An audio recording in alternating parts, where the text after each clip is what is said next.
आज हमारा जिस विषय पे आज हम बात करने जा रहे हैं, ऑलरेडी जिस प्रकार भाई मेल्विन हमें याद दिला रहे थे, it is related to addiction. और जिस प्रकार उन्होंने कहा, एडिक्शन टेम्पटेशंस से आता है। एडिक्शन से रिलेटेड बहुत सारे लेक्चर मैंने अलग अलग कॉलेजेस में और बहुत सारे लोगों के सामने लिया है, बट जब इस प्लेटफॉर्म में आकर मैं बात कर रहा हूँ, so obviously it is not related to the worldly things. सांसारिक दृष्टिकोण से नहीं, परंतु एक अलग दृष्टिकोण से हम इस विषय को, इस पूरे पूरे प्रॉब्लम को, समस्या को देखने वाले हैं। एंड व्हेन आई से दिस कि हम एक अलग दृष्टिकोण से देख रहे हैं, वो मैं इसलिए कह रहा हूँ क्योंकि हम सब जानते हैं कि हम कौन हैं। मसीही हैं सबसे पहले तो। अगर आपने प्रभु यीशु मसीह को उद्धारकर्ता करके स्वीकार किया है, तो आप परमेश्वर की संतान हैं। तो इस दृष्टिकोण से जब हम बात करते हैं, तो सांसारिक बातें, संसार से जुड़े हुए बहुत सारी चीज़ें हट जाती है, कम हो जाती है, अलग हो जाती है। सो इसलिए मैं ये सबको याद दिलाना चाहता हूँ यहाँ पर बैठे हुए, कि हम सब परमेश्वर के सामने बहुत बहुमूल्य हैं।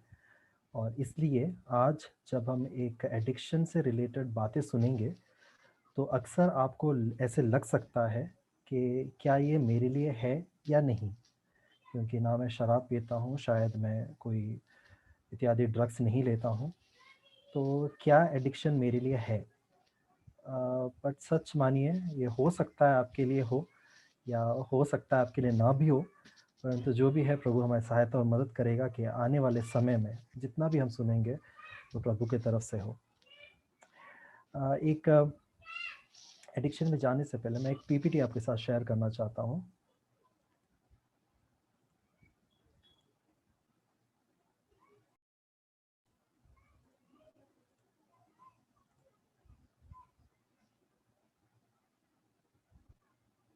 I hope this is visible to everyone. Yes, yes. Addiction क्या है? सबसे पहले सवाल, हमारा विषय एडिक्शन है या व्यसन किसी भी प्रकार का। जब हम एडिक्शन बोलते हैं, इसका एक वर्ल्डली, एक सांसारिक परिभाषा है, ठीक है, जो सही भी है, जो मेडिकल फील्ड से रिलेटेड है, जो बहुत सारे सोचने वालों ने, थिंकर्स ने उसे समझा है, and they try to find out कि व्हाट एग्जैक्टली एडिक्शन इज़। सो उन्होंने ये डिफ़ाइन किया, जो आप सामने देख सकते हो यहाँ पर। उन्होंने इस प्रकार लिखा है, उसे हिंदी में भी हम बोलेंगे, उसके बारे में बात करेंगे, पर इंग्लिश में इस प्रकार लिखा है: addiction is a physiological and psychological dependence on alcohol or other drugs of abuse, or anything that affects the CNS in such a way that withdrawal symptoms are experienced when the substance is discontinued. Obviously हम कोई exam के लिए पढ़ाई नहीं कर रहे हैं, but ये सिर्फ समझने के लिए है। और ये क्योंकि समझने के लिए, अगर आप उस स्लाइड को देखोगे, उस वर्ड्स को अलग अलग रंग से लिखा गया है। एडिक्शन क्या है, ये हमारा सवाल है। वो और कुछ नहीं है, एक डिपेंडेंस है। डिपेंडेंस मतलब हम किसी के ऊपर निर्भर होना शुरू हो जाते हैं।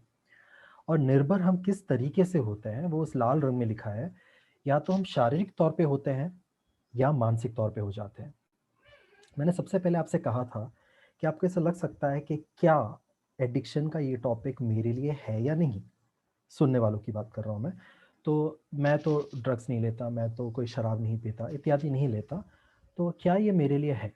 तो जवाब है, अगर आप किसी भी चीज़ के ऊपर निर्भर हो, क्योंकि उसके बाद जो शब्द लिखे हैं, अल्कोहल और अदर ड्रग्स ऑफ अब्यूज़ और एनीथिंग, आप किसी भी चीज़ के ऊपर निर्भर हो जिसमें आपका शरीर इन्वॉल्व है और आपका मन इन्वॉल्व है, so your dependence is kept upon something. अब ये किस तरीके से अफेक्ट करता है ये हमारे ब्रेन को, सीएनएस जो लिखा है, अगर आप उसके बारे में आप परिचित नहीं है तो it's central nervous system, basically brain और ब्रेन की बात की जा रही है। So that affects the CNS. मतलब डेफिनेटली अगर शरीर इन्वॉल्व है, मन इन्वॉल्व है, तो ब्रेन का इन्वॉल्व होना भी ज़रूरी है। तो कोई भी वस्तु के प्रति, जैसे कि शराब हो या कोई ड्रग्स हो या इत्यादि कोई भी क्रियात्मक चीज़ें जिसमें एक्टिविटी इन्वॉल्व है, ये चीज़ अगर आपके फिजियोलॉजी यानी शरीर को अफेक्ट करता है या निर्भर बनाता है उस चीज़ के ऊपर, या साइकोलॉजिकली या यानी मानसिक तौर पे आपको निर्भर बनाता है उस वस्तु के ऊपर, जिसमें आपका ब्रेन भी आपका साथ दे रहा है, इस हद तक कि जब आप उस वस्तु के पास नहीं जाते हैं, वस्तु नहीं लेते हैं या वो क्रिया नहीं कर देते हैं, तब तक आपको चैन नहीं मिलता। कहने का मतलब यह है, अगर वो नहीं करे तो हमें बुरा लगना शुरू हो जाता है, जिसे हम विथड्रॉवल सिम्टम्स कहते हैं। तो ये चीज़ एक्सपीरियंस होता है जब हम उस क्रिया को नहीं करते हैं तब। ये एक परिभाषा है जो हमें एडिक्शन को समझाता है।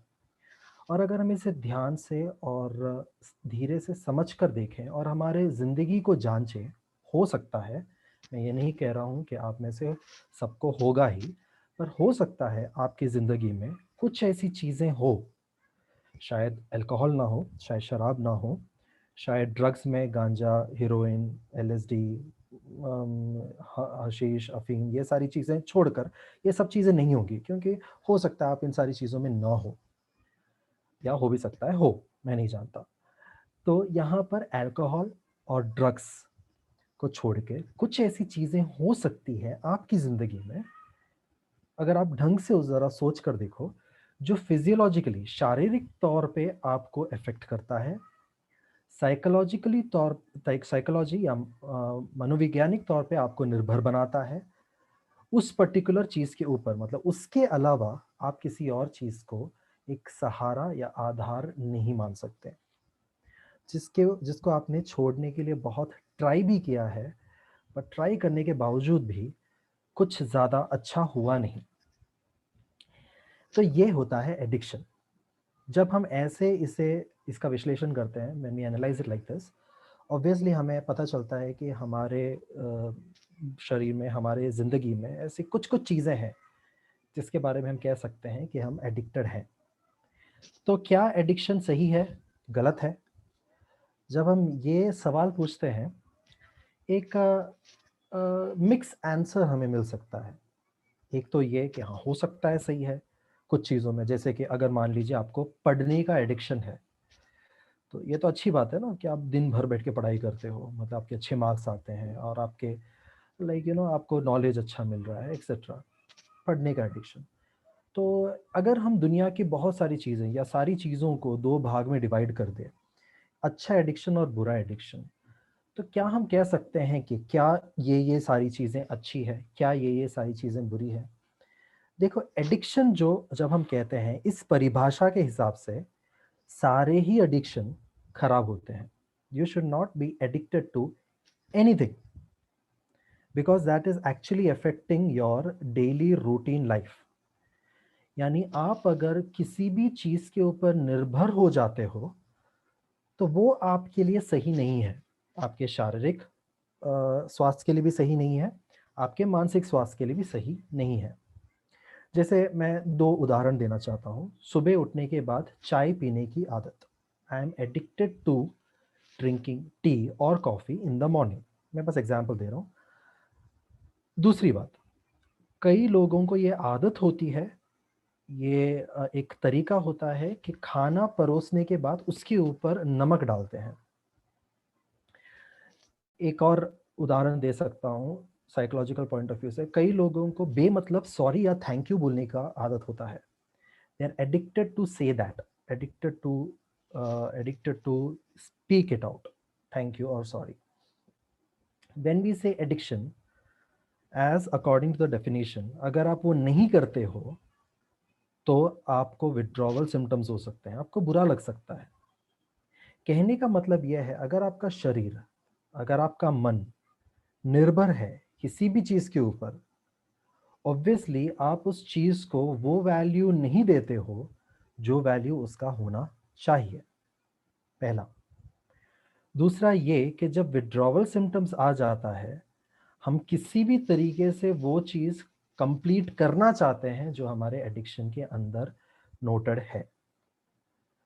In short, as a conclusion हम ये कह सकते हैं, अगर एडिक्शन है, हम उस पर्टिकुलर चीज को जो वैल्यू मिलना चाहिए या देना चाहिए, हम उसके वैल्यू को उसको कम कर देते हैं। We are actually reducing and making it stand to zero. So क्या एडिक्शन सही है या गलत है? ऑब्वियसली एडिक्शन गलत है, उसमें कोई दो राय नहीं है। हमारी ज़िंदगी कंट्रोल्ड होनी चाहिए, that is what Bible says. जैसे मैंने पहले कहा, सांसारिक रूप में हम बहुत कुछ इसके बारे में कह सकते हैं, बट अगर बिब्लिकल पॉइंट ऑफ व्यू से अगर हम देखें, एडिक्शन बाइबल रिजेक्ट करता है, उसे अच्छे बुक्स में नहीं रखता, एक अच्छे वस्तु के रूप में नहीं देखता या अच्छे कॉन्सेप्ट के रूप में नहीं देखते। बाइबल जो है वो ये कहता है हमारे बारे में कि हमें कंट्रोल्ड होना चाहिए। हम पहले कुरिन्थियों की पत्री में या याकूब की पत्री में, तीमुथियुस की पहली पत्री में, इन सभी विषयों के बारे में अलग अलग जगहों पर अलग अलग वचनों में पढ़ते हैं कि हमारी ज़िंदगी को हमें किस तरीके से बिताना है। बहुत सारे अलग अलग क्षेत्रों के बारे में कहा है, और उन क्षेत्रों के बारे में कहते वक्त कहा गया है कि शरीर को कंट्रोल में रखें। So Bible doesn't accept this fact of addiction. तो अगर हम ये कहें कि ये मेरा अच्छा एडिक्शन है, तो नहीं, it is not. Everything should be controlled.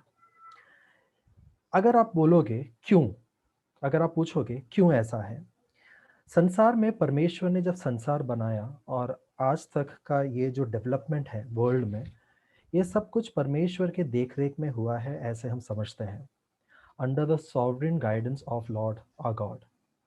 उन्होंने बहुत सारे ऐसे विषय बनाए, बहुत सारे कॉन्सेप्ट्स बनाए, बहुत सारे आइडियोलॉजीज बनाए, जो लोगों के मन के द्वारा उन्होंने हमारे सामने व्यक्त किया। बहुत सारी खूबसूरत चीज़ें जिसके बारे में अभी तक हमने एक्सप्लोर नहीं किया होगा। जस्ट इमेजिन, आप में से बहुत सारे शायद 25 साल के होंगे, 30 साल के होंगे, कुछ शायद 18 साल के होंगे, कुछ 21 साल के होंगे। ये सारे अलग अलग एज ग्रुप, इसका मतलब क्या है, हम इस दुनिया में आकर हमें इतने साल हो चुके हैं, पर फिर भी बहुत सारी ऐसी चीज़ें होंगी जो अभी तक हमने एक्सपीरियंस नहीं किया होगा, जो परमेश्वर ने बनाया है। See God has created every of these things for us. सारे कॉन्सेप्ट, सारी पढ़ाइयाँ, सब कुछ। हम अगर किसी एक पर्टिकुलर चीज़ में, भले ही हम उसको अच्छा कहकर एडिक्ट होने में हम उसमें रुचि दिखाएं, फिर तो उससे उससे नुकसान ये है कि परमेश्वर के बनाए हुए ये बाकी सारे वस्तुएं हम रिजेक्ट कर देंगे। Just imagine the sovereign Lord who knows everything, वो उन्होंने 100 चीज़ें बनाई और हमने 10 को देखा, हम 10 में से 2 से एडिक्टेड हैं, और हम कहते हैं वो एडिक्शन अच्छा है and we are spending our time in that. Eventually हम 90 को रिजेक्ट कर रहे हैं। Is that valid? Is that good? No. So संसार में ऐसी बहुत सारी चीज़ें हैं जो परमेश्वर ने बनाई है, संसार में बहुत सारी ऐसी वस्तुएं हैं जो परमेश्वर के देखरेख में चलती है, और इसलिए ये ज़रूरी है कि हम उन सारे विषयों के बारे में खोज करें।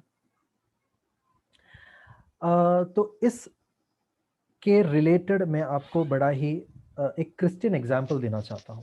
अक्सर जब हम बाइबल पढ़ते हैं या बाइबल से रिलेटेड मैसेजेस को सुनते हैं, अक्सर अगर 100 मैसेजेस देखें तो उसके अंदर से मेजॉरिटी, मैं कोई परसेंटेज नहीं देना चाहता, पर मेजॉरिटी ऐसे मैसेजेस होंगे which will be related to sorrow और पेन और डिप्रेशन, या Lord is taking care of you etcetera. उसमें कोई बुराई नहीं है, अच्छी बात है। बट मैं ये बोलना चाहता हूँ कि बाइबल में और बहुत सारे टॉपिक्स हैं। अगर बहुत सारे टॉपिक्स में से हम इन्हीं टॉपिक्स पे स्टिक ऑन रहेंगे, तो ऑब्वियसली हम बाकी टॉपिक्स को रिजेक्ट कर रहे हैं इनडायरेक्टली। यही होता है एडिक्शन के साथ। इसलिए आपकी ज़िंदगी में भले ही शराब ना हो, आपकी ज़िंदगी में भले ही दूसरा कोई सब्सटेंस रिलेटेड एडिक्शन ना हो, तो obviously you are addicted. But ना भी हो तो कुछ ऐसी चीजें हो सकती है जो आपको बाकी चीजों से रूबरू होने से रोकता है, जो कि नहीं होना चाहिए। So there is nothing called good addiction and bad addiction. Everything is an addiction and everything is been rejected by the biblical point of view. So in that case, उस केस में हमें ये समझना जरूरी है कि बाइबल हमें सिर्फ कंट्रोल्ड रहने के लिए सिखाता है। सो सबसे पहला हमारा जो परिभाषा था एडिक्शन का, वो क्या था, मुझे लगता है वो क्लियर हो गया होगा। और दूसरा ये कि संसार में भले ही लोग अच्छा एडिक्शन और बुरा एडिक्शन की बात करें, पर हमारे लिए जो बिब्लिकल पॉइंट ऑफ व्यू को एक्सेप्ट करते हैं या मसीही हैं, उनके हिसाब से या बाइबल के हिसाब से हम ऐसे मानते हैं, the life should be controlled and it should not be out of control, जहाँ पर हम अच्छे एडिक्शंस को एक्सेप्ट करें और ये कहकर कि अरे वो बुरा एडिक्शन है, हम उसको रिजेक्ट कर ले और ये मानना शुरू कर ले, ठीक है मेरी जिंदगी ट्रैक पर है। नहीं, there is no good and bad addiction, there is only something called addiction and you have to stay away from addiction. So this is definition of addiction and the confusion between good and bad addiction. अगर हम आगे देखें Bible addiction के बारे में क्या कहता है, देखिए दूसरे तिमोथी उसके पहले अध्याय और उसके 7वें वचन में आपको आपके स्क्रीन में करीबन 6 पॉइंट्स दिख रहे होंगे जो एडिक्शन के को समराइज करके संक्षिप्त में बताने की कोशिश करते हैं कि वो हमारे साथ क्या करता है, एक इंसान के साथ क्या करता है, सिर्फ एक मसीही के साथ नहीं, दुनिया में कोई भी हो उस इंसान के साथ क्या करता है। सेकेंड तिमोथी, दूसरा तिमोथी उसकी पत्री पहला अध्याय और उसका 7वां वचन, अगर आपके पास हिंदी बाइबल है तो आप देख सकते हो अपने अपने भाषाओं में। वो कहता है एडिक्शन क्रिएट्स फियर, व्यसन जो है वो भय को पैदा करता है। अब उस वचन को अगर आप पढ़ोगे, इस प्रकार वहां पर लिखा है, क्योंकि परमेश्वर ने हमें भय की नहीं पर सामर्थ और प्रेम और संयम की आत्मा दी है। For God has not given us the spirit of fear, but of power and of love and of a sound mind. See, whenever we say there is something up, so obviously the opposite is down. अगर white कहे तो black is the opposite, dark light. जब यहाँ पर ये वचन लिखा गया है, 7वें वचन में इस तरह कहा गया है, for God has not given us the spirit of fear. The opposite is but of power and of love and of sound mind. Power, love and of sound mind, सामर्थ, प्रेम और संयम की आत्मा, ये बाइबल कहता है एक मसीही को दिया गया है, एक विश्वासी को दिया गया है। अगर ऐसा है तो सामर्थ, प्रेम और संयम का जो ऑपोजिट वर्ड है वो फियर है। एक इंसान एडिक्ट क्यों होता है? अगर हम एक शराबी का एग्जाम्पल ले, why is a person getting addicted? There is a fear inside and that's why. पहली बार में ये सुनकर अजीब लगता है, डर की वजह से। आप किसी शराबी से पूछे या शराब पीने वाले से पूछे यू आर एडिक्टेड, या किसी एडिक्ट से पूछे you are addicted because of fear, right? And they would say no, मुझे शराब पीने का मन करता है, मैं सीना तान के जाता हूँ, बाहर से शराब की बोतल लेता हूँ और आकर मैं पीता हूँ। बट यहाँ पर हमें पता चलता है it creates fear. Now what do you mean by when it is written it creates fear? डर कब एक इंसान को, या डर एक इंसान को क्या करने पर मजबूर करता है? देखिए, आप एक एडिक्ट से बात करेंगे, उसको खुशी का मौका हो या गम का मौका हो, दे वुड से ओनली वन थिंग। खुशी होगा तो कहेंगे पार्टी करते हैं, और दुख होगा तो बोलेंगे आज पीने का मन कर रहा है, मैं पीऊंगा क्योंकि आज मेरा दिमाग बहुत खराब है। In this both cases, they are not able to use their conscious mind in the real world.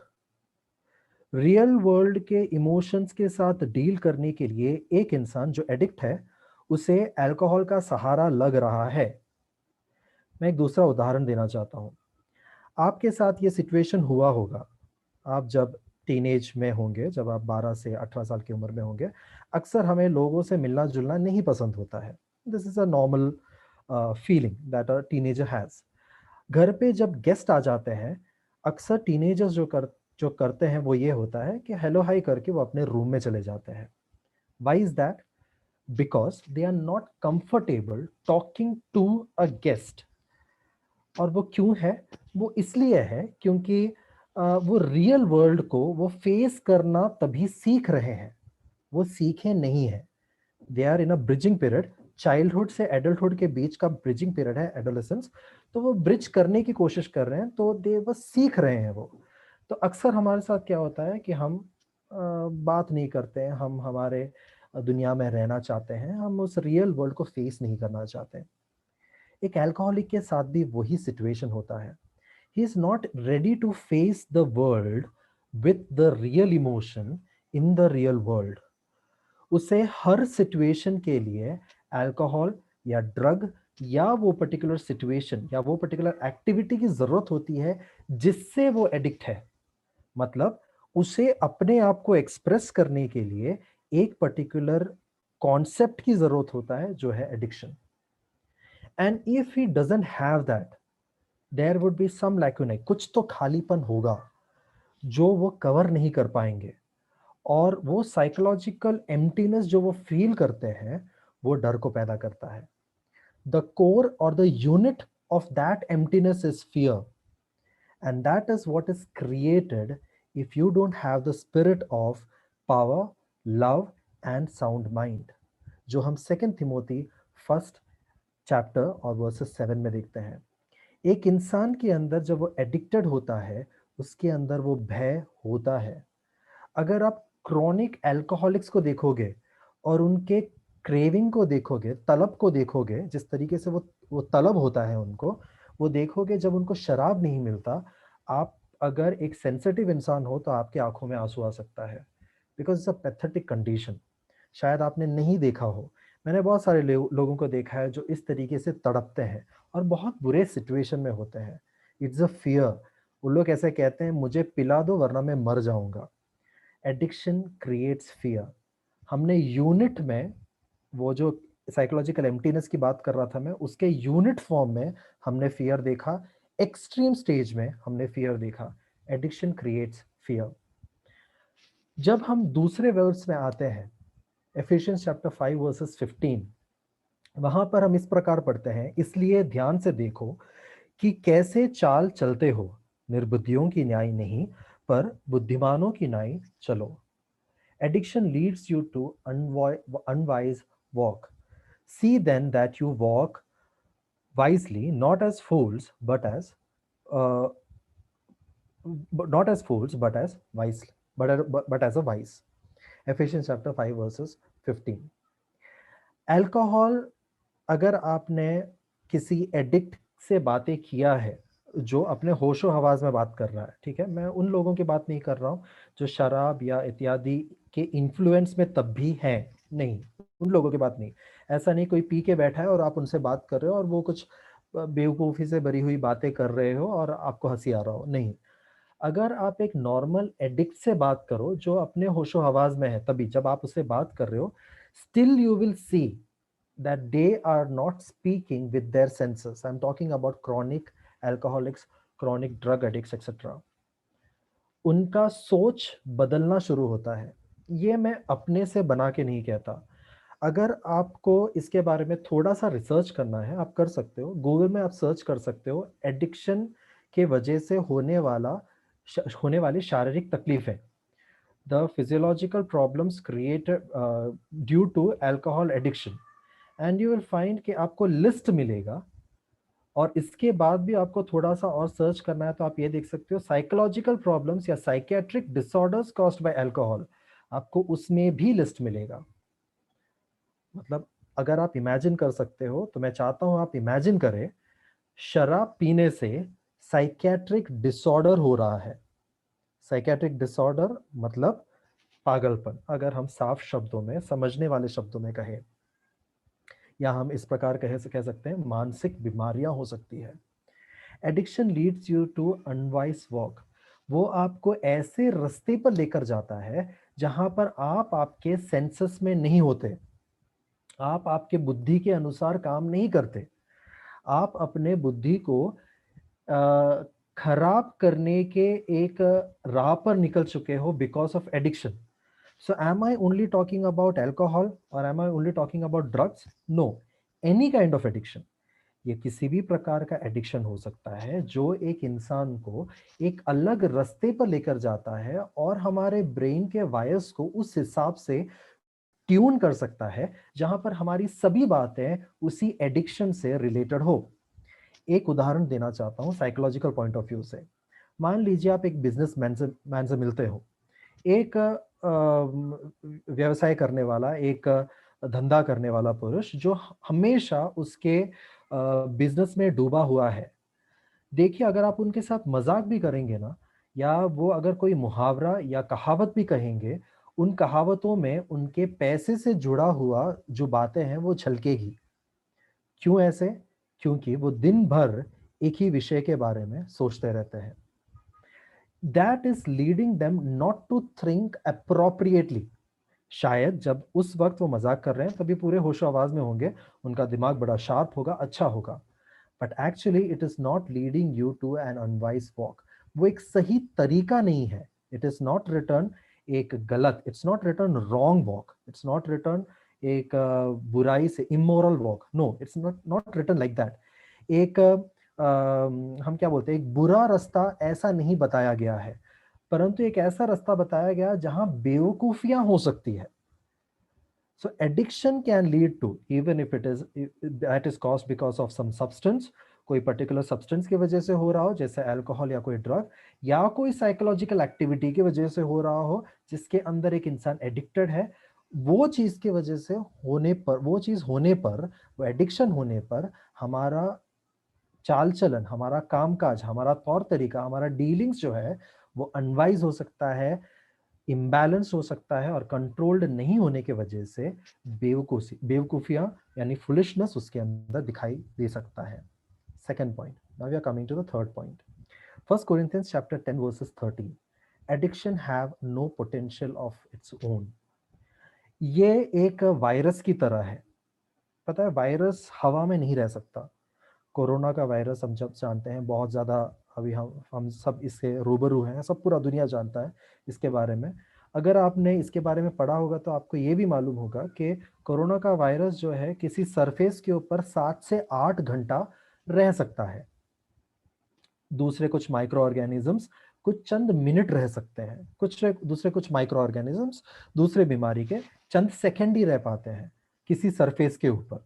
तो हम ऐसे मानते हैं कोरोना का जो वायरस है वो किसी प्लेन सरफेस के ऊपर करीब 7 से 8 घंटा रह सकता है. अगर पोरस वाला सब एरिया हो तो 12 से 14 घंटा रह सकता है. तो इसलिए कहते हैं कि हाथ धोना चाहिए कहीं पर छूने के बाद, क्योंकि वो आपके हाथ पे लग सकता है अगर वहां पर होगा तो वो वायरस 7 से 8 घंटे के बाद इनएक्टिव हो जाता है, मर जाता है. उसके बाद उसका कोई शक्ति नहीं है, प्रभाव नहीं है. वैसे ही दूसरी कोई बीमारी की बात करें तो दूसरी कोई बीमारी में शायद हो सकता है मिनटों के बाद वो वायरस मर जाए, ओपन एयर में आने के बाद, किसी सरफेस में आने के बाद. कहने का मतलब क्या है, उसे एक होस्ट की जरूरत होती है, उसे कहीं पर बसने की जरूरत होती है. जब वो एक होस्ट ढूंढ लेता है, किसी में बसना शुरू कर लेता है, फिर वो मल्टीप्लाई कर सकता है.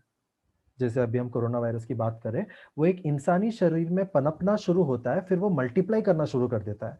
वो अपना आरएनए डिवाइड करना शुरू करता है और उस तरीके से पूरे बॉडी में फैल जाता है. पर यही वायरस शरीर के बाहर 7 से 8 घंटे के बाद मर सकता है या इनएक्टिव हो सकता है. उसका कोई शक्ति नहीं, कोई पोटेंसी नहीं. एडिक्शन इसी प्रकार का है. When we read 1 Corinthians chapter 10 verses 13, वहां पर इस तरह लिखा है, तुम किसी ऐसे परीक्षा में न पड़े जो मनुष्य से सहने से बाहर है. तुम कभी इसमें नहीं पड़े. No temptation has overtaken you except such as is common to man. बिल्कुल इंसानों से हैंडल किया जा सकता है. तुम ऐसे ही समस्याओं में पड़े हो अभी तक. So it doesn't have any potency of its own, but the problem, you know what is, वो हम उसके चौथे पॉइंट में पढ़ते हैं. चौथे पॉइंट में हम इस प्रकार देखते हैं, the master of addiction is a very hard working गाय. जो हम पहला पत्रस उसका 5वां अध्याय और उसके 8वें वचन में पढ़ते हैं. मास्टर ऑफ एडिक्शन कौन है? शैतान, या जो परमेश्वर के खिलाफ काम करने वाला शक्ति है। मास्टर ऑफ एडिक्शन, पहला पत्रस 5वां अध्याय 8वां वचन इस प्रकार कहता है, सचेत हो और जागते रहो, क्योंकि तुम्हारा विरोधी शैतान गरजने वाले सिंह के नाई इस खोज में रहता है कि किसको फाड़ खाए। देखिए, पहले तीसरे पॉइंट में हम इस विषय को समझ रहे हैं कि एडिक्शन का अपना कोई शक्ति नहीं है। वो जब किसी इंसान में जाकर गिरता है तभी वो पनप सकता है। बट यहां पर हम देखते हैं, भले ही उसका अपना कोई पोटेंसी नहीं है, बट उसका जो क्रिएट करने वाला या उसका जो मास्टर है, जिसमें से उसका सोर्स है, वो master of addiction, that is devil, is a very hard working गाय। और वो क्या करता है, वो ये कहता है, क्योंकि तुम्हारे विरोधी शैतान गरजने वाली सिंह की नाई इस खोज में रहता है। He is trying to search, and that is what the point is. He keeps on searching, कि एक एडिक्शन के बाद दूसरा एडिक्शन, दूसरे एडिक्शन के बाद तीसरा एडिक्शन। शायद हो सकता है बड़ा ही छोटा एडिक्शन क्यों ना हो, शायद ही हो सकता है बड़ा ही इनसिग्निफिकेंट सा, कोई मतलब ही नहीं, बेमतलब सा कोई व्यसन क्यों ना हो, किसी भी प्रकार का एडिक्शन क्यों ना हो, पर वो हमें उसमें फंसा कर टाइम वेस्ट करवाना चाहता है। हो सकता है वो कोई इंसान के साथ बात करना हो सकता है वो हमारे मोबाइल के साथ बैठना हो सकता है हमें हमारा टीवी देखना हो सकता है हमारा शराब पीना हो सकता है हमारा सिगरेट पीना हो सकता है हमारा कोई इमोरल एक्टिविटी में इन्वॉल्व होना हो। ये सभी बातें ये सभी बातें में फंसाने के लिए शैतान घूमता है। इसलिए मैंने आपको सबसे पहले स्लाइड में ये बता रहा था, अगर आप ध्यान से सोचो, आपके जीवन में बहुत सारी छोटी छोटी ऐसे एडिक्शंस हो सकते हैं जो एक्चुअली एडिक्शंस हैं, और जिसके बारे में आपको कोई शायद जानकारी नहीं, क्योंकि ये शैतान खोज रहा है कि एक इंसान जब उसमें से बच जाता है तो दूसरे एडिक्शन में किस तरह से वो उसे गिराए। That is written in 1 Peter chapter 5 verses 8। सो अक्सर हम ये कहते हैं कि प्रभु तूने मुझे इसमें क्यों फंसाया। ये अक्सर हमारा डायलॉग हो सकता है जो हम प्रभु को प्रार्थना में कह सकते हैं, आप तो जानते हो मेरी स्थिति क्या है, मैं तो बहुत कमजोर हूं, आपने मुझे क्यों फंसाया। इस स्थिति में याकूब ये कहना चाहता है उनके पत्री में पहले अध्याय और उसके 12 से लेकर 15 वचन, अगर हम उसका 13 से लेकर पढ़ेंगे तो इस प्रकार लिखा है, जब किसी की परीक्षा हो तो वो ये ना कहे कि मेरी परीक्षा परमेश्वर की ओर से होती है। याकूब का किताब पहला अध्याय और उसका 13 वचन, 14 और 15 इस प्रकार लिखा है उसके आगे, क्योंकि न तो बुरी बातों से परमेश्वर की परीक्षा हो सकती है और न वो किसी की परीक्षा आप करता है। उसका 14वें वचन में इस प्रकार लिखा है, परंतु प्रत्येक व्यक्ति अपनी ही अभिलाषा, जिस प्रकार भाई मेलविन वो दूसरे गीत के पहले ये कह रहे थे, एडिक्शन में उसकी शुरुआत टेम्पटेशन से आता है। याकूब उसका पहला अध्याय उसके 14वें वचन में मुझे बड़े ही स्पष्ट रूप में पढ़ते हैं कि परंतु प्रत्येक व्यक्ति अपने ही अभिलाषा में खिंचकर और फंसकर परीक्षा में पड़ता है। इसका मतलब क्या है कि it is starting with in us, it is somewhere inside us, जहां से ये एडिक्शन शुरू हो रहा है। ये इनसाइड अस का मतलब क्या है? इनसाइड अस का मतलब ये है, जब शैतान खोज रहा है, वो तरीकों को भी खोज रहा है, he is searching the ways through which he can start affecting your spirit, then your जो body, spirit, soul and then your body. It starts from within. ये बाहर से अंदर की ओर नहीं जा रहा है, ये अंदर से बाहर की ओर आ रहा है। इसलिए अगर आप देखो एक अल्कोहलिक के बारे में, वो जब हर अल्कोहलिक मतलब पीने के दूसरे दिन वो एडिक्ट नहीं हुआ, उसे वक्त लगा, किसी को 5 साल लगा, किसी को 6 साल लगा, किसी को 2 साल लगा, किसी को 1 साल लगा, किसी को 15 साल के बाद एडिक्शन हुआ। वो बोलते थे पहले सर मैं पीता था, बड़ा ही अच्छा खाना खाता था, कोई टेंशन नहीं था, सब कुछ बड़ा ही अच्छा चलता था, पर पता नहीं अभी शरीर है ना, बुढ़ापा आ रहा है तो सह नहीं पा रहा है। Is the person telling right? No. Addiction can happen to any person. I have seen people who are 22 23 falling into addiction and getting admitted in the hospital. So addiction comes from within. ये बाहर से अंदर की ओर नहीं जा रहा है। हाँ, डेफिनेटली सब्सटेंस जो है वो बाहर से अंदर की ओर जा रहा होगा, वो शरीर से अंदर वो तुम्हें एडिक्ट कर रहा होगा, but it starts from within. It is the temptation that is making you to fall into addiction. और कोई भी इंसान ये नहीं कह सकता चलो मैं आज पी लेता हूँ, कल टेम्पटेशन आने से पहले मैं रोक दूंगा। It never happens.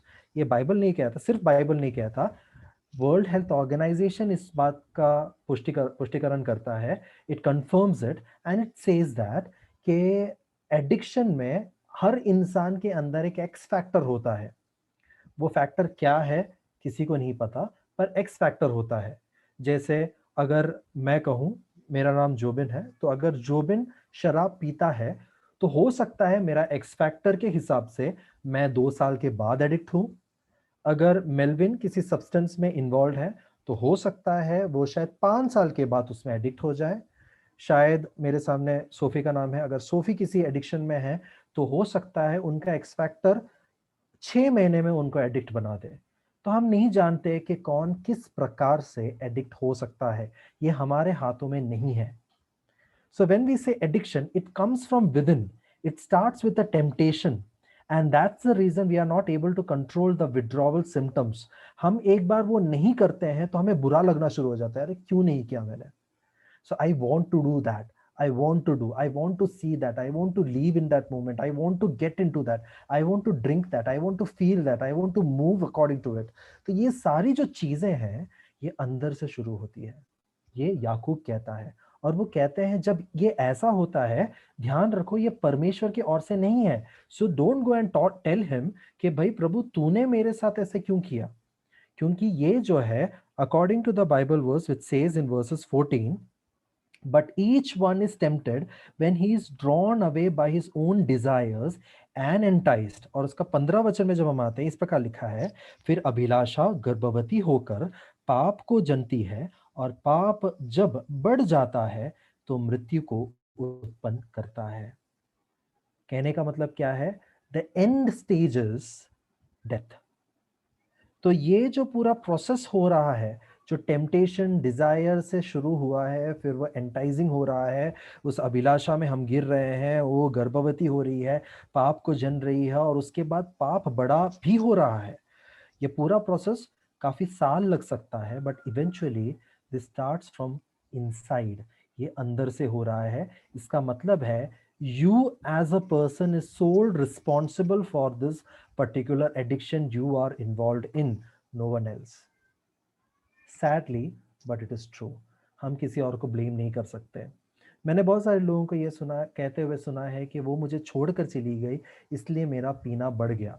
अक्सर माँ बाप ये कहते हैं जब उनके बेटे को या लाइक किसी को लेकर आते हैं, रिलेटिव को लेकर आते हैं, वो बोलते हैं जब से वो लड़की आई है इसकी ज़िंदगी में तब से उसका दिमाग ख़राब करके रखा है, जब से शादी हुआ है वो तब से उसका दिमाग ख़राब करके रखा है, जब से वो छोड़ कर गई है तब से दिमाग ख़राब करके रखा है। नहीं, it is not to be blamed on anything, any person, any situation, but it has to be purely blamed on that particular person because that person started it।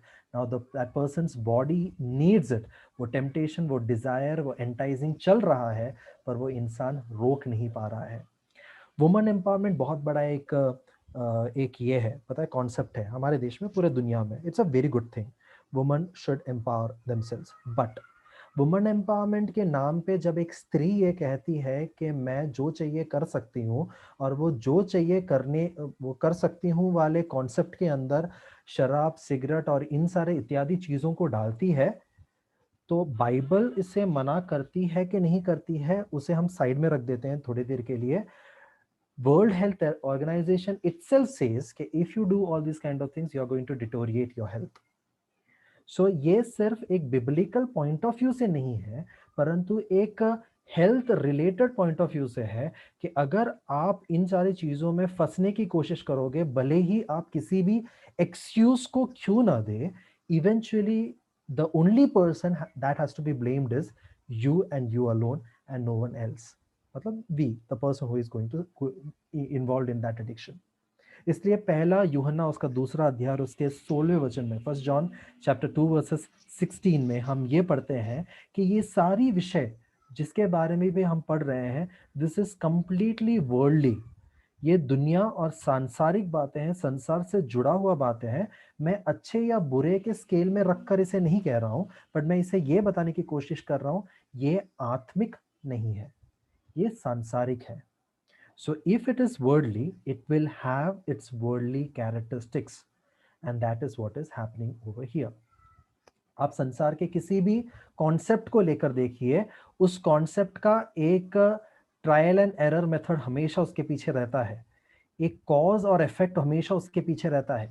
कोई भी कॉन्सेप्ट आप लेके रखिए, कोई भी बिजनेस मॉडल लेकर देखिए, उसके पीछे कॉज एंड इफेक्ट रहेगा। कोई भी साइकोलॉजिकल थियरी लेकर देखिए, कॉज एंड इफेक्ट कहीं ना कहीं रहेगा। कोई भी मोटिवेशनल थियरी लेकर देखिए, कॉज एंड इफेक्ट रहेगा, कंडीशंस रहेगा उसके पीछे। ये वर्ल्डली चीजें हैं, addiction is from the world. So if you are dealing with the world, be ready that the world will also deal with you. 1 John chapter 2 verses 16 says, for all that is in the world, the lust of the flesh, the lust of the eyes, and the pride of the life is not of the Father, but is of the world. ये सारे विषय जो हम यहाँ पर उसके 16वें वचन में पढ़ते हैं, हिंदी में इस प्रकार लिखा है, क्योंकि जो कुछ संसार में है, अर्थात शरीर की अभिलाषा, आंखों की अभिलाषा और जीविका का घमंड, वह पिता की ओर से नहीं परंतु संसार की ओर से है। कहने का अर्थ यह है कि ये सारा विषय जो भी हम एडिक्शन से रिलेटेड पढ़ रहे हैं, ये सब कुछ भले ही वो शरीर की अभिलाषा की तरफ से आ रहा हो, या आंखों की अभिलाषा की तरफ से आ रहा हो, या जीविका के घमंड की तरफ से आ रहा हो, ये सारे तीनों अलग अलग दृष्टिकोण है, सोचने का अलग अलग, तीन अलग अलग सोच है। ये भले ही तीन अलग अलग दृष्टिकोण से क्यों ना आ रहा हो, पर ये सब कुछ सांसारिक है। And if you are dealing with the world, be ready that the world will deal with you. This is the central idea about addiction. इसलिए जब हम आगे देखते हैं इसके बारे में कि अगर एडिक्शन के बारे में हम कहें, तो एक शरीर के अंदर एडिक्शन की वजह से क्या होता है, ये तो हमने बिब्लिकल पॉइंट ऑफ व्यू में इसके बारे में बहुत सारी चीजें समझने की कोशिश की। और जब मैं बोल रहा हूँ biblical point of view, please इसे सिर्फ बिब्लिकल पॉइंट ऑफ व्यू कर कर न देखें, क्योंकि हाँ इसके बारे में बाइबल में तो लिखा है, परंतु this is equally important from the health point of view, from social point of view, so and from psychological point of view. तो ये सारे point of view में ये सारी चीजें बिल्कुल सही है, and it is full proof. You can give a net search and you can find it. जो कुछ भी यहाँ पर लिखा हुआ है वो सारी चीजें psychologically, sociologically, it is active, it is actually valid. और इसलिए हम ये समझ सकते हैं कि वो ये सारी बताई हुई चीजें, भले ही आप एक मसीही हो या किसी और क्षेत्र से आते हो, या आप एक विश्वासी हो नहीं हो, ये आपके ऊपर भी इक्वली वैलिड है। And when we say addiction, it is not only related to alcohol addiction or any drug addiction, it can be any addiction we are involved in. Addiction में हमारे दिमाग में होता क्या है वैसे? When we think about it, see, अगर मैं थोड़ा सा उसे इस तरह समझाने की कोशिश करूं सांसारिक पढ़ाई के अनुसार, तो मैं इस तरह कहना चाहता हूं कि हमारे ब्रेन के अंदर एक सेंटर है which we can call it as, अगर बड़े बड़े सिंपल टर्म्स में समझाने की कोशिश करूं, मैं इस तरह बता सकता हूं कि हमारे ब्रेन में एक सेंटर है जिसे हम कह सकते हैं reward centre. See, whenever whatever you do, आप जो भी काम करते हो, you do it with a concept of to hear praises from others. भले ही आपका वो प्राइमरी गोल ना हो, ठीक है, भले ही आपका वो प्राइमरी गोल ना हो, परंतु फिर भी आपको बैक इन द माइंड कहीं ना कहीं सेकेंडरी या टर्शरी गेन जरूर ये रहता है कि मुझे लोगों से वाह वाह की जरूरत है, पीपल शुड प्रेज मी सम और द अदर पॉइंट। इसमें कोई बुराई नहीं है, definitely every person needs that motivation and that is necessary also. अगर हमें मिलता है तो अच्छी बात है, हाँ उसके लिए काम ना करें, बट हम हमारे काम को काम के नजरिए से करने की कोशिश करें। अगर वाह वाह आती है तो we can obviously accept it, there is nothing wrong in it. But the point is this, जब हमारा ब्रेन वो वाह वाह को सुनता है, when we listen, when it listens to that praises, those praises, obviously एक सेंटर, वो सेंटर एक्टिवेट हो जाता है एंड फील्स गुड, और उसे बहुत अच्छा लगता है। It feels good that everything is working fine now, there is a lowering of stress, you feel good, there is a pleasure that is getting created. और इस ये सब कुछ जब हो रहा है, आपके बस जानकारी के लिए मैं बता रहा हूँ, इसे इतना कुछ गंभीरता के साथ लेने की ज़रूरत नहीं है, सीरियसनेस के साथ लेने की ज़रूरत नहीं है। ब्रेन में एक वस्तु होता है जिसे हम डोपामाइन कहते हैं, जिसके बारे में आपने शायद सुना भी होगा, वो रिलीज़ होता है। ये केमिकल होता है जो दिमाग में रिलीज़ होता है। ये दिन-प्रतिदिन में हमेशा होता है और इसके बहुत सारे अच्छे-अच्छे काम हैं, जैसे आपको सोने के लिए मदद करता है, आपको चैन देता है, आपको आराम देता है, आपको प्लेज़र देता है। ये सारे सिचुएशन में ये केमिकल सिक्रीट होता है। यू नो ये सेंटर ब्रेन में है और जब एक इंसान एडिक्ट होता है, उस इंसान के ब्रेन में ये केमिकल जब वो एडिक्शन वाला काम करता है या सब्सटेंस को लेता है, उस समय पर ये केमिकल सिक्रीट होना शुरू हो जाता है। कौन सा केमिकल? वो केमिकल जो अच्छा फील करवा रहा है। वो केमिकल जो हमें फील करवा रहा है कि एवरीथिंग इज गुड। ये तो सुनने में कितना बढ़िया लग रहा है ना, इसलिए तो शराबी कहते हैं अरे 2 पैग लगा ले सब कुछ अच्छा लगेगा, पूरी दुनिया अच्छी लगेगी। क्यों? बिकॉज़ पीने के बाद एक्चुअली उन्हें अच्छा फील हो रहा है। So what is wrong in this? इस पे फिर गलती क्या है? ऑब्वियसली आपकी स्क्रीन में जो दिख रहा है वो सारी गलतियाँ ही हैं, जो अभी जिसके बारे में हमने अभी डिस्कस किया। बट फिर एक्चुअली गलती क्या है? ये डोपामाइन रिलीज़ हो रहा है किसी अल्कोहल की वजह से या किसी क्रिया की वजह से जिसके लिए हम एडिक्टेड हैं, तो उसकी वजह से प्रॉब्लम क्या है? See, this dopamine is getting secreted more and more every time you doing that activity in which you are addicted.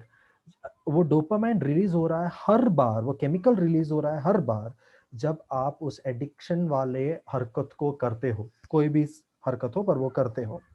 It is giving you pleasure. Slowly you know what will happen, वो chemical को secrete होने के लिए जो actually naturally secrete हो रहा था, जो बड़ा ही प्राकृतिक तरीके से रिलीज हो रहा था दिमाग के अंदर से, पर अब आपने उसे एक पर्टिकुलर एक्टिविटी बार बार दे दिया जिससे वो केमिकल सिक्रीट होने लग गए, एक सब्सटेंस दे दिया। अब वो डिपेंडेंट हो गया है, वो केमिकल डिपेंडेंट हो गया है कि जब ये पर्टिकुलर चीज किया जाएगा, मेरा मालिक जब ये पिएगा, मेरा मालिक जब ये खाएगा, या मेरा मालिक जब ये हरकत करेगा, ये एक्टिविटी करेगा, उस समय पर ही मैं रिलीज होऊंगा, because now the dopamine is dependent upon this particular thing, particular substance, particular activity. You know, this was supposed to be secreted naturally. ये naturally secrete होने वाला चीज था, इसे होना चाहिए था, बट अब ये naturally secrete नहीं हो रहा है, अब उसी समय पर हो रहा है जब एडिक्शन है। सो अब बताइए, क्या अब ये नॉर्मल है? ऑब्वियसली नहीं, अब ये एबनॉर्मल सिचुएशन में चला गया है। इसलिए ही अगर आप सिगरेट स्मोकर्स को देखेंगे, अगर वो सुबह के समय पे स्मोक करते हैं, तो देखिए, अगर आप उनसे पूछ के दे सकते हो, उनको सुबह वॉशरूम में जाने से पहले स्मोक करना पड़ेगा। अक्सर वो ये कहते हैं 2 सुट्टा लगाना ज़रूरी है, तभी जाकर मेरा पेट साफ होता है। These are the languages that are being used by them. क्यों? क्योंकि अब body is adapted, it is like it is dependent upon that particular thing. उसे जो भी प्लेजर मिलता था on different areas, different places in the body, अब उसे वो डिपेंडेंट हो गया है एक पर्टिकुलर चीज के ऊपर। जो रिवॉर्ड है, रिवॉर्ड सेंटर है, that is only been activated by this particular substance और एक्टिविटी, जो एडिक्शन में फंस चुके हैं। इसलिए अब वो इंसान इससे बाहर नहीं निकल सकता। इसलिए हम समझते हैं एडिक्शन बहुत डेंजरस है और इसमें से बाहर निकलना बहुत मुश्किल है। इसलिए अभी हमने इतनी सारी बातें कर ली है, तो और हमने इतनी बार इस विषय को भी कहा कि देखो भाई, ये आप अभी आप शायद शराब में फंसे हुए नहीं होंगे, शायद आप किसी और ड्रग में नहीं होंगे, तो हो सकता है आप किसी और एडिक्शन में होंगे, और आपने इतना सोच भी लिया है तो शायद आपके मन में आ भी गया होगा, हाँ मैं इसमें एडिक्ट हूँ, मैं इसका एडिक्टेड हूँ, मैं इसका एडिक्टेड हूँ, मैं इसका एडिक्टेड हूँ, मैं इसका एडिक्टेड हूँ, एक्सेट्रा एक्सेट्रा। तो क्या इन सारी चीज़ों में हमें ये सोचना चाहिए कि सिर्फ मैं ही एडिक्टेड हूँ, या मेरे एडिक्ट होने की वजह से मैं आत्मीयता में आगे नहीं बढ़ सकता, मैं परमेश्वर के करीब नहीं आ सकता? इसके बारे में जानने के लिए हम अगले स्लाइड में जाएंगे, जो रोमियो के पत्री में हम पढ़ते हैं। रोमियो के पत्री उसका 7वां अध्याय और उसका 15 से लेकर 25वां वचन। देखो अगर वहां पर उसके 15 से लेकर 25वां वचन आपकी स्क्रीन में लिखा हुआ है, हम उसे पढ़ेंगे, बड़े ही धीरे धीरे पढ़ेंगे। ये किसने लिखा है पता है? ये पौलुस के शब्द हैं। पौलुस के बारे में हम जानते हैं, बाइबल में अगर कोई बाइबल में अगर कोई परमेश्वर के बहुत ज्यादा करीब था, या हम इस प्रकार कहें परमेश्वर के भक्ति में या परमेश्वर की अच्छाई में, परमेश्वर को के बारे में सिखाने में, या हम इस प्रकार कहें उनकी आत्मीयता में अगर कोई करीब था, तो उनमें से एक था प्रेरित पौलुस। ये पौलुस के शब्द हैं। रोमी उसका 7वां अध्याय उसके 15 से लेकर 25वें वचन तक हम उसे धीरे धीरे पढ़ेंगे और उसे समझने की कोशिश करेंगे। देखिए वो क्या कहने की कोशिश करते हैं। उसका 15 वचन, और जो मैं करता हूं उसको नहीं जानता, क्योंकि जो मैं चाहता हूं वो नहीं किया करता, परंतु जिससे मुझे घृणा आती है वही करता हूं। एक एडिक्ट की जिंदगी में ये परफेक्टली बैठता है। मैं ये नहीं कह रहा हूं कि प्रेरित पौलुस एडिक्ट थे, पर मैं ये कह रहा हूं कि एक एडिक्ट अगर बोलने की कोशिश करे, खुद को एक्सप्रेस करने की कोशिश करे, उनका शब्द बिल्कुल 100% इसी प्रकार का होगा। क्या होगा? 15 वचन वापस पढ़ना चाहता हूं। और जो मैं करता हूं उसको नहीं जानता, क्योंकि जो मैं चाहता हूं वो नहीं किया करता, परंतु जिससे मैं मुझे घृणा आती है वही करता हूं। उसके 16वें वचन में आते हैं, और यदि जो मैं नहीं चाहता वही करता हूं, तो मैं मान लेता हूं कि व्यवस्था भली है। कहने का अर्थ यह है कि व्यवस्था तो भली है, क्योंकि वो सही और गलत को बताता है, पर मैं जो हूं वो तो उन्हीं कामों को करता हूं जो मैं नहीं चाहता। वचन 17 में आते हैं, तो ऐसी दशा में उसका करने वाला मैं नहीं, वरन पाप है जो मुझ में बसा हुआ है। यानी कि भले ही मैं जानता हूं कि मैं एक उद्धार पाकर मैं एक नया व्यक्ति बन चुका हूं, जिस प्रकार हम कुरिन्थियों के दूसरे पत्री में पढ़ते हैं, 5वां अध्याय उसके 17 वचन में हम पढ़ते हैं, we read there about a new creature, a person is a new creature in Lord when he accepts Lord Jesus Christ. वो भले ही एक नया इंसान क्यों ना हो, सृष्टि क्यों ना हो, परंतु फिर भी पहला यूहन्ना उसका पहला अध्याय उसके 8वें वचन के अनुसार हमारे इर्द गिर्द अभी भी पाप है। First John chapter 1 versus 8 which says that we are surrounded by sins। तो इसका दशा मेरे वजह से नहीं है, पर ये पाप के वजह से है। हमने पिछले स्लाइड में पहला पत्रस उसका सॉरी माफ करना, याकूब उसका पहला अध्याय और उसका 14वें वचन में ये पढ़ा था कि किस प्रकार के प्रत्येक व्यक्ति अपने अभिलाषा के द्वारा खिंचता है और परीक्षा में पड़ जाता है। अभिलाषा गर्भवती होकर पाप को पैदा करती है और पाप फिर बढ़कर मृत्यु को पैदा करती है। ये पाप का कार्य है जो प्रेरित पौलुस को इस स्थिति में लेकर आया कि उसे ऐसे लगने लगा ये मैं नहीं कर रहा हूं, ये पाप कर रहा है। पर पाप की शुरुआत कहां पर थी? अभिलाषाओं में। हमारे अंदर भी कुछ इसी प्रकार के सिचुएशंस के वजह से हम किसी चीजों में एडिक्ट हो सकते हैं। वचन 18 में आते हैं, क्योंकि मैं जानता हूं कि मुझ में अर्थात मेरे शरीर में कोई अच्छी वस्तु वास नहीं करती। ये प्रेरित पौलुस का शब्द है कि मैं जानता हूं कि मेरे शरीर में कोई अच्छी वस्तु वास नहीं करती। इच्छा तो मुझ में है। Now this is an important point. वो क्या कह रहे हैं? इच्छा तो मुझ में है, परंतु भले काम मुझसे बन नहीं पड़ते। इच्छा तो मुझ में है, I want to do it, and that is the decision which is much more important than anything. Rest of all the negative things, बाकी सारी नकारात्मक सोच साइड में, बट ये जो सकारात्मक सोच है, ये जो निर्णय है, ये जो डिसीजन है, जो प्रेरित पौलुस अपने सामने रखने की कोशिश करता है, इच्छा तो मुझ में है। There is a decision, there is a need that I understand कि मेरे अंदर बदलने की जरूरत है। That is a turning point in a believer's life, in a person's life, जब उसे बदलना जरूरी होता है खुद को। ये कोई और समझाएगा नहीं हो सकता। मैंने ऐसे बहुत सारे लड़कों को देखा है जो 16-17 साल में एडिक्ट हो जाते हैं, माँ बाप बड़े ही रो धोकर उन्हें एक री एडिक्शन सेंटर में लाके छोड़ देते हैं और रोते हैं, गिड़गिड़ाते हैं, कहते हैं साहब अब जितना पैसा लेना चाहते हो ले लो, जो भी करना चाहते हो कर लो, बट इवेंचुअली हमारे बच्चे को सही करके दे दो। बच्चा यहाँ पर अभी भी एडिक्शन में लुफ्त उसका मजा लेना चाहता है। 5 हफ्ते की ट्रेनिंग के बाद वो 100 रुपए देता है पियून्स को, ये कहकर ये कहकर कि मैं 100 रुपए देता हूँ, 2 रुपए का गुटखा खरीद के लेकर आओ, बाकी का 98 रुपीज तुम्हारे पास रख सकते हो।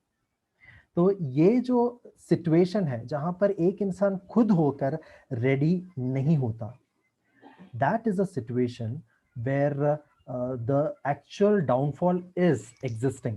जबकि प्रेरित पौलुस का शब्द ये कहता है कि इच्छा तो मुझ में है और वो हर विश्वासी में होना चाहिए। गिरना या उसका significance is not about you falling down, but significance is when we try to get out of that fall.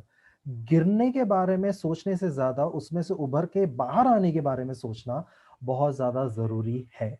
19वें वचन में आते हैं, इस प्रकार लिखा है, अगर आप ध्यान दो उस स्क्रीन के ऊपर, वर्सेस 19, क्योंकि जिस अच्छे काम में मैं इच्छा करता हूं वो तो नहीं करता, परंतु जिस बुराई की इच्छा नहीं करता वही किया करता हूं। यहां पर मुझे समझ में आ रहा है, प्रेरित पौलुस को समझ में आ रहा है, आप आपका नाम वहां पर लिख सकते हो, मे के जगह पे अपना नाम लिखे, क्योंकि जिस अच्छे काम की मैं इच्छा करता हूं वो तो नहीं करता, परंतु जिस बुराई की इच्छा नहीं करता वही किया करता हूं। I understand what is happening wrong around me, that insight is there. मैं समझता हूं कि मेरा वो देखने का दृष्टिकोण बदल रहा है, मुझे समझ में आ रहा है सही क्या है मेरे जिंदगी में और गलत क्या है। दिस इज द स्टेप्स और ladder to success where you understand what is wrong in you and what is right in you. जब तक हमें समझ में नहीं आएगा कि मेरा एडिक्शन गलत है या मेरे एडिक्शन से मुझे कोई नुकसान नहीं हो रहा है, तब तक हम उस एडिक्शन को कंटिन्यूस लगातार चलाते रहेंगे। Let me make it clear, talking to a person continuously, not once in a while, but talking to a person continuously every day for 2 to 3 hours is also an addiction. उस चीज को अगर आप समझते हो कि ये सही है कि गलत है, जब आप उस चीज को सही और गलत के स्केल पर रखकर समझोगे and you understand, you get an insight कि हाँ ये गलत है, that is the actual ladder of success when you are actually climbing to get rid or get out of your addiction. Verses 21 में आते हैं, सो मैं ये व्यवस्था पाता हूँ, वर्सेस 21, सो मैं ये व्यवस्था पाता हूं कि जब भलाई करने की इच्छा करता हूं तो बुराई मेरे पास आती है। देखो, अब यहां पर उनका जो कहने का तरीका है वो बदल रहा है। 21 में this ladder is changing the direction. अब वो भलाई करना चाहते हैं पर बुराई पास में आ रही है। इसके पहले के वचन तक हम देख रहे हैं जहां पर वो कह रहे हैं कि मुझसे हो रहा है, मुझसे हो रहा है।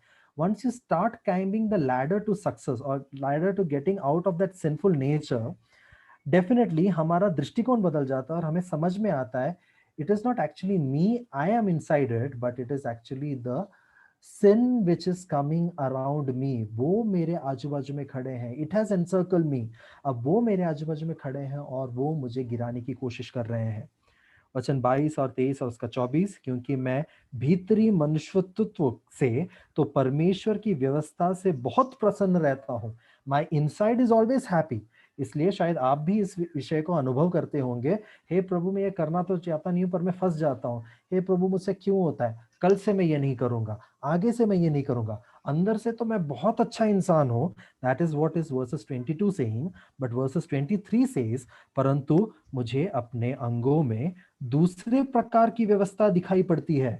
That is outside in my body, I feel there is some other kind of law which is happening, taking place, जो मेरे बुद्धि की व्यवस्था से लड़ती है और मुझे पाप की व्यवस्था में के बंधन में डालती है जो मेरे अंगों में है, which is churning me and chaining me into some other kind of law, जो फाइट करता है मेरे इंटेलिजेंस के साथ, but eventually it puts me in the lock, in the chain which I am not expecting to be in. उसके बाद उसके 24 और 25 वचन में हम इस प्रकार पढ़ते हैं, मैं कैसा अभागा मनुष्य हूं, मुझे इस पृथ्वी की देह से कौन छुड़ाएगा। ये बड़ा ही डिप्रेसिंग सा लाइन लगता है ना, बट ये डिप्रेसिंग है नहीं। This is the understanding that your body, you cannot ever trust on your body. This is the actual term. See, हम दुनिया में हमेशा इस वचन को, इस वर्ड्स को सुनते हैं, स्टेटमेंट को सुनते हैं कि trust on yourself, believe in yourself and you will be able to do. No, don't believe in yourself, you cannot. अगर आप एक अल्कोहलिक रिहैबिलिटेशन सेंटर में जाओ, भले ही वो कोई भी, या एक सेकुलर हो, भले ही किसी भी धर्म के द्वारा हो, चलाया जाता हो, कोई भी ट्रस्ट हो, कोई भी उसका मालिक हो, पर हमेशा उनको एक ही चीज सिखाया जाएगा, जो मैं अगले स्लाइड में आपको दिखाने वाला हूं, जो जल्दी से हम देखेंगे। उसके 24वें वचन में ये कहा गया है कि मैं कैसा अभागा मनुष्य हूं, मुझे खुद के ऊपर अब कोई उम्मीद नहीं है कि मैं अपने आप को सुधार सकता हूं, यानी कि मुझे किसके ऊपर उम्मीद रखना चाहिए। That is on something else, some other concept, and that some other concept or something else को अगर हम actual words में डालने की कोशिश करें, that is God himself. Verses 25 at the last, it says that मैं अपने प्रभु यीशु मसीह के द्वारा परमेश्वर का धन्यवाद करता हूं। निदान मैं आप बुद्धि से तो परमेश्वर की व्यवस्था का, परंतु शरीर से पाप की व्यवस्था का सेवन करता हूं। Eventually I can tell only one thing, and that is this, कि I thank my Lord that he is there to take care of me. क्या ये मेरे शब्द हैं? नहीं, ये पौलुस के शब्द हैं। क्या ये सिर्फ एक मसीही धर्म का प्रचार करने वाला एक इंसान का शब्द था? नहीं।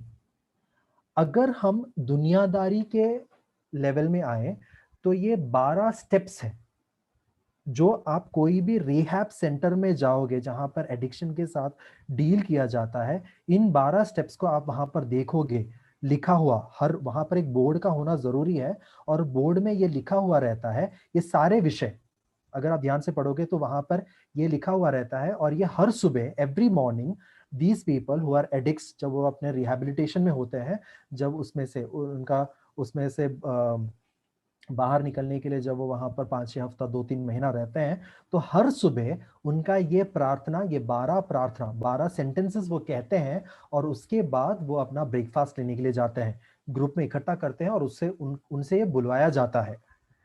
ये क्या है? We admitted we were powerless over alcohol, that our lives had become unmanageable. हमने ये मान लिया, वही शब्द जो प्रेरित पौलुस कहता है वचन 24 में, हमने ये मान लिया कि भाई हमसे अब ये मैनेज नहीं हो सकता। तो यहां पर अगर कोई उसको आके बोलेगे believe in yourself, you can do it, will it work? No. Science और psychology, science of psychology itself says कि an addict can not get out of it by himself. Verse उसका सेकंड स्टेप देखिए, came to believe that a power greater than ourselves could restore us to sanity. What is this power greater than ourselves? Question yourself and try to find the answer. ये कौन सा ऐसा शक्ति है जो मुझसे भी ज्यादा प्रभावशाली है, जो मुझे मेरे होश में लेकर आएगा? Which has been told in verses step 2. Step 3, made a decision to turn our will and our lives over to the care of God as we understood him. You're understanding whom? You're understanding God. And when you're understanding God, you're turning yourself towards his will. These are not the verse from Bible. Let me make it very clear to you. This you can find in every rehab center, written on a board, and this is being recited by them every morning.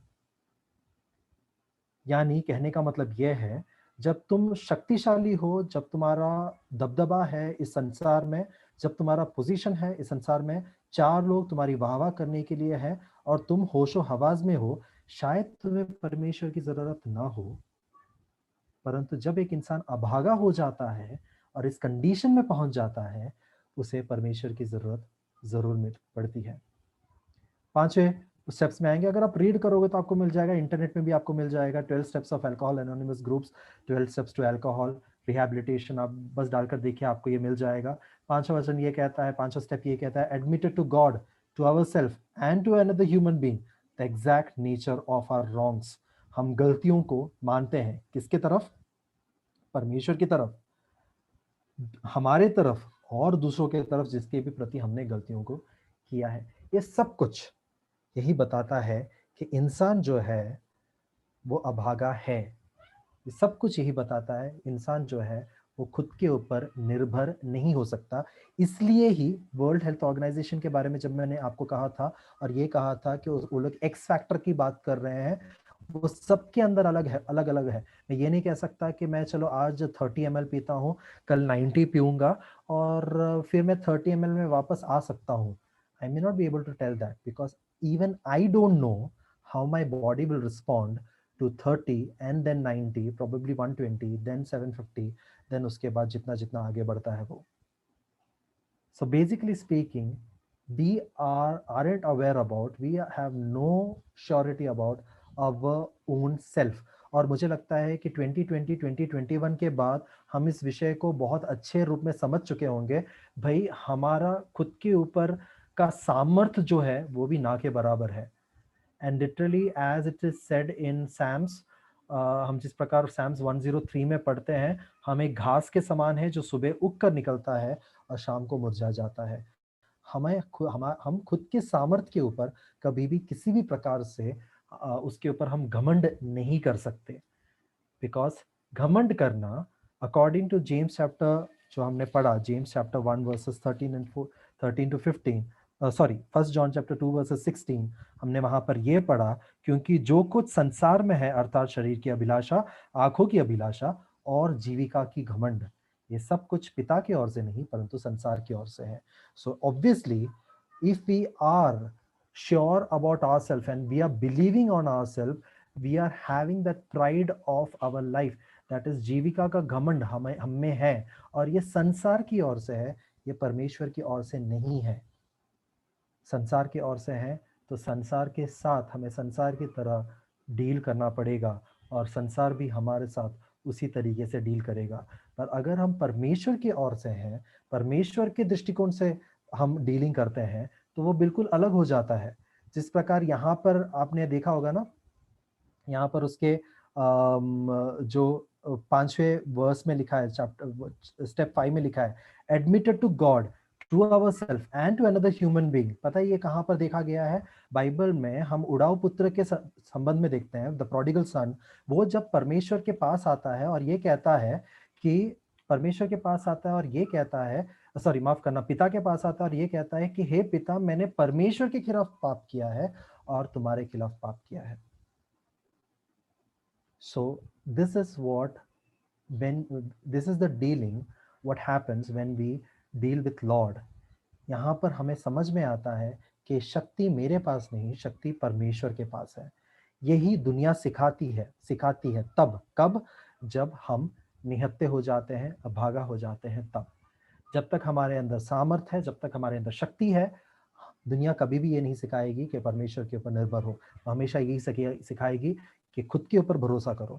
यही सिकंदर महान ने कहा था। सिकंदर महान मरने तक वो हमेशा ये कहता था कि मैं सिकंदर महान हूँ। जाते वक्त उसने ये कहा, मैं खाली हाथ आया था, मैं खाली हाथ जा रहा हूँ, मेरे हाथ में कुछ नहीं ऐसा जो मुझे महान ठहराए। सो हम क्या कर सकते हैं एडिक्शन से बचने के लिए? सिर्फ 2 ही चीजें हैं। इंटरनेट सर्च करिए, आपको बहुत सारी चीजें मिलेंगी। How to overcome my addiction biblically, बस सर्च करिए, आपको बहुत सारे पेजेस मिलेंगे जो आपको बहुत सारी चीजों के बारे में बताएगा। कुछ 25 स्टेप्स बताएंगे, कुछ 10 स्टेप्स बताएंगे, कुछ 12 स्टेप्स बताएंगे, कुछ 8 स्टेप्स बताएंगे, कुछ 5 स्टेप्स बताएंगे। But there is only this authentic step which is in front of you, that is pray and study Bible. This is the method used by Paul. पौलुस के द्वारा इस्तेमाल किया गया यही एक तरीका है। जब भी उनको लगा कि उनके एडिक्शंस का, जब मैं उनकी एडिक्शंस कहता हूँ तो उनके डाउनफॉल्स, उनके गिरावट जहाँ कहीं पर भी हुए, उन्होंने उन गिरावटों को ध्यान न देते हुए उन्होंने सिर्फ एक ही चीज को ध्यान दिया, उसमें से उभर कर बाहर आना, उसके लिए उन्होंने प्रार्थना किया, उसके लिए उन्होंने परमेश्वर के शास्त्र की पढ़ाई की। यही हमसे भी एक्सपेक्ट किया जाता है, that we study the word and pray. Even if you're falling down, you're falling down, in the process of falling down, pray and study Bible. You have nothing else to do, pray and study Bible. If you want to elaborate this, हाँ, प्रार्थना अलग अलग ढंग से कर सकते हैं, जैसे कि आप उपवास करके प्रार्थना कर सकते हैं। उपवास करके प्रार्थना करने का अर्थ यह है ये कि जब भी आपको सुबह से लेकर शाम तक you continuously stay with one particular thing and go with the particular concept of getting rid of the addiction that you are into. So जब हम addiction की बात करते हैं, the only method to get out of it is pray and study Bible. Every time you fall, pray and study Bible. Every time you fall, pray and study Bible. But if it is physiologically affecting you, any kind of your addiction, कोई भी addiction हो, अगर वो शारीरिक तौर पे आपको affect करता है, impact देता है, आपके शरीर को खराब करता है, उस addiction की वजह से आपको अलग अलग दूसरी बीमारियां हो रही है, मानसिक हो या शारीरिक, please, it is very much necessary that we take help from the medical area, from the hospitals, from the people who are concerned related to this, ताकि हम इन सारी चीज़ों को हमारे बेनिफिट के लिए इस्तेमाल कर सकें और आगे जाकर हम इस व्यसन से या एडिक्शन से बाहर निकल सकें। That is all for today.